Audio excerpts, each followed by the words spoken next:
Was there a point in your life that sabi mo, bagsak yung market that you ever quit on investing na wag na to, parang kalokohan lang tong investing, the promise of getting yields, pero the market is down and then it's not really doing so well.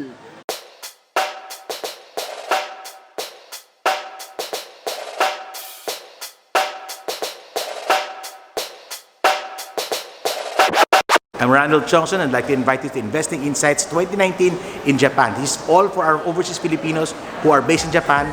Learn and be empowered and be financially free. I'm Randall Johnson. Hi guys, we're with, you know him already. No, actually I don't need to introduce him.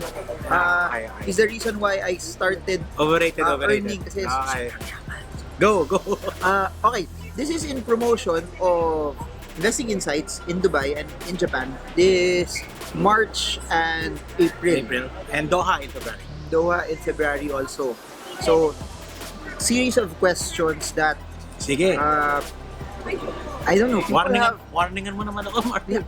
Actually, these are all on the fly. These are random, unrehearsed, unscripted. O nga, dapat nag-Facebook Live na tayo. But anyways, was there a point in your life that sabi mo, bagsak yung market that you ever quit on investing na wag na to, parang kalokohan lang tong investing, the promise of getting yields, pero the market is down and then it's not really doing so well.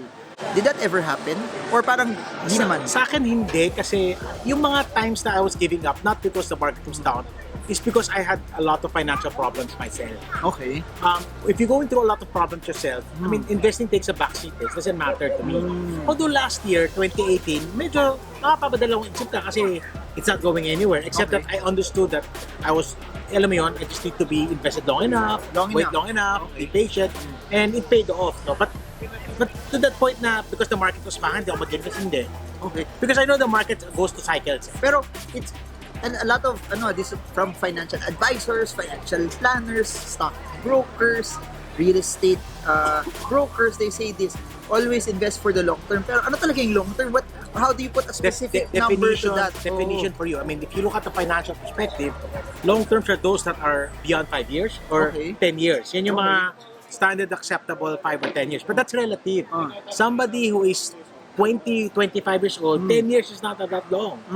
But somebody who is 60, 5 years is long. I mean, but generally speaking, anything beyond 5 to 10, for me, that's long term. Have you encountered people na humingi ng advice na nagsa-stock market sila?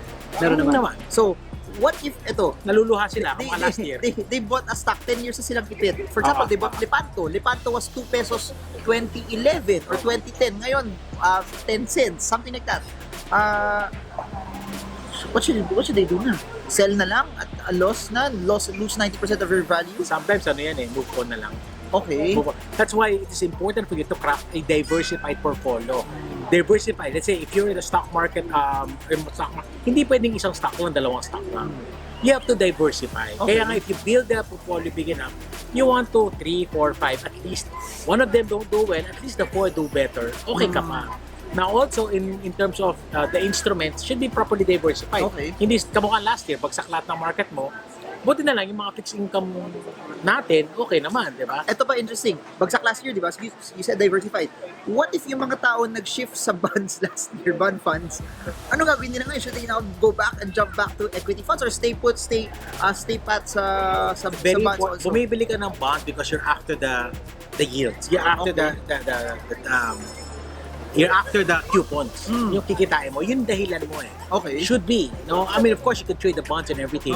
Kasi bonds go up and down in value. But ultimately, if you hold long enough, hindi ka malulugi. You'll get your yields pa din. Okay. If you're willing to hold to maturity. So again, you go back pa rin, why are you investing? Ano ba yung major purpose mo? Some people kasi they trade bonds. In fact, Marvin, just for purposes, mas malaki ang volume ng bond trading sa stock trading. Okay. Okay? Kasi institutions. Maingay lang yung stock market. Okay. Pero sa totoo lang, pag tingnan mo sa volume, it's really bond trading. Okay. That's what's Okay. I want you to comment on this. Sabi ni Warren Buffett, Si Uncle. it's insane to invest in 10 to 15-year bonds because you don't know, number one, you don't get any appreciation from it if you hold it into maturity. Yeah. What's your take on that? What should be their strategy when For me, holding, or kasi parang, okay, bonds, buy a 1-year bond, buy a 50-day bond, but at least you know what's happening, and then if you hold it to maturity, yung yields more still there. Depende, Marvin. Bumili ka 20 years ago ng US Treasury bonds. Okay. Na 25 lang ang conversion. Okay. Ngayon 52. Kumita ka. Plus the interest. But generally, if you're buying local, sa akin ang bonds is not, for me again, some people may agree with you na, sa akin ang bonds, I don't look at it from a long-term perspective. Okay. I look at it from a more intermediate type of perspective. 3, 4, 5 years. Okay. For me, bonds are great. Or retired ka na, gusto mo lang yung coupon, then that's great.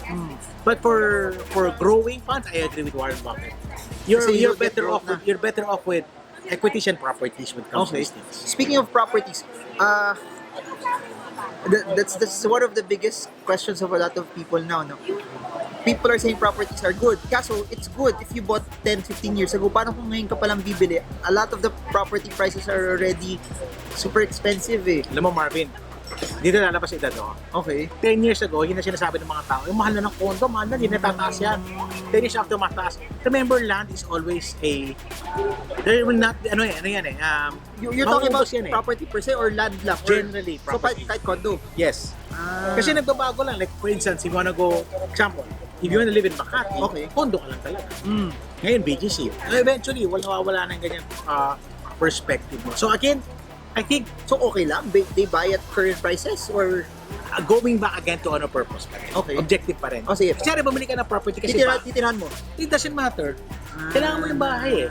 Bonus kung kumita. Pero the whole argument ngayon na yung bibilin mo ng mahal, tapos i-amortize mo ng mahal versus renting it out, parang it might be cheaper still. Again, sa akin yung mga ganyan bagay, it's an issue of Titirahan na, propriety. not for rent, not for investment, titirahan mo. Here's ganun, Marvin.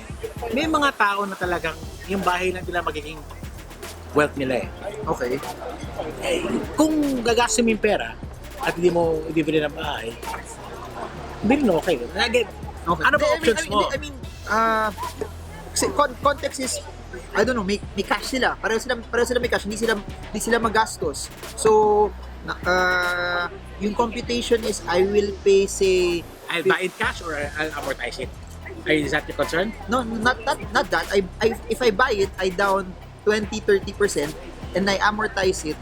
Parang the interest that I'll pay for example, a 10 million peso condo, amortized for 15 years, you'll end up paying 18 million after after 15 years. So yung 8 million na yun na binayad mo sa bangko na hindi mo rin mararamdaman, why not Invest mo just na lang.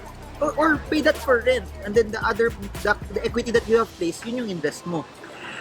That argument is, alam mo, Marvin, money is behavioral concern na. Example, me and my wife. Ako, okay lang ako mag-rent eh. Okay. Diba? Siya hindi. Okay. For some people, owning your residence is a form of security. And I don't blame them because many times in history, Okay. binuhay sila ng dahil binili yung bahay nila, naibenta nila, na-rent nila. And those are many concerns. So I cannot totally discount that. Okay. But having said, kasi everybody think they're better than, not everybody's a financial engineer. Eh. Okay. Not everybody has this, not everybody can be like Marvin who has the capacity to trade. Okay. So again, depende yan on what you believe in and what you think you're comfortable with. But at the same time, like ako, there are things that I always have to consider my wife. Okay. So I cannot Paano yung mga walang love life? Madali mag-decide. Okay, sige. Malungkot lang. Okay. So yun lang. May basically ganun yung context. Walang perfect formula. This is better than the other. I mean, the rhetoric that people always use may not be siguro not be totally true for you. Okay. You have to be careful about those things. Again, ang gulo, no? Okay. Pero ganun talaga. That's why you have to plan, you have to review, you have to educate yourself, you have to attend our seminar. Okay. Segue. Segue to that. Seminars are February, March, April. February, March, Dubai. April, Japan. May, and read our Samsung books. Mall, Manila. Pwede maka-attend this book. Next, you talked about real estate, though. You said there's rhetoric. 1997, everyone would tell people invest in real estate. Pero nandun nangyaring crash eh. Are we Sige, okay. are we close to those levels right now? Let's go back to that rhetoric. Let's go back to the argument. 1997, there's a crash. But did the property price crash the way the stock market? They did not. They went down a little bit, but they were able to regain it. Okay. It was just a temporary blip in the property price. It stopped kasi 1997, crazy yung price appreciation eh. Nag-slow down, some a little bit corrected, but it did not crash. Okay. Unlike other instruments na nag-crash. Property did not crash. Pero It became slower, but eventually they started again the appreciation. That's a property. Yung another side of that also is because of the crash, paano yung mga tao nagbabayad ng loan that probably got laid off or natamaan sila? Is that something overhanging that baka hindi ko to kayang bayaran in the future? Meron of Considering course, may prices mga are ganong higher cases, also. but kasi sa atin naman, kumbaga sa 1997, kasi ilan taon ka na, Marvin? 17. 14. So 14. 14. Ang sakit na 14. Corporate executive na ako. Ano, noong time na yun. Life went on. Grade 7 ako nun. Grade 7 ICA. Okay. Life went on. Okay. Sa amin life went, I mean, of course, there were challenges. But we continue to get our salaries. Life went on eh. I did not see a spike in non-payment of life went on with that. Pero I think if I remember my stats properly, NPLs were at its highest at Yes, that time. but Also. remember, ang iba ang NPL ng Pinas sa ibang country. Meaning, Mas maganda ang NPL natin compared to our neighbors. kasi We're very conservative. okay. Ang hirap umutang sa Pilipinas. So that The bank always wins. kumbaga yan. Kumbaga ang nangyari sa atin, yes, they were affected. But profitability lang tinamahan eh. Did not affect ang taas ng margins ng Philippine banks eh. Unfortunately, that also was kawawa rin tayo. But at the end of the day, that saved us. That saved 1997. That saved 2008. But that won't happen again now. Wala pa tayo. Are we there? Are we not there? Even if that happens, Okay. we're still covered because banks, I had to shout out to BSP. They're very, very good in this risk management. Okay. Very good. Better. I think they were better in terms of risk management in banks. We're better off than other countries. The downside is it's a stumbling block to growth. Sorry, mag-economics ha. One of the reasons why we don't grow as fast is because of our highly conservative banking credit structure.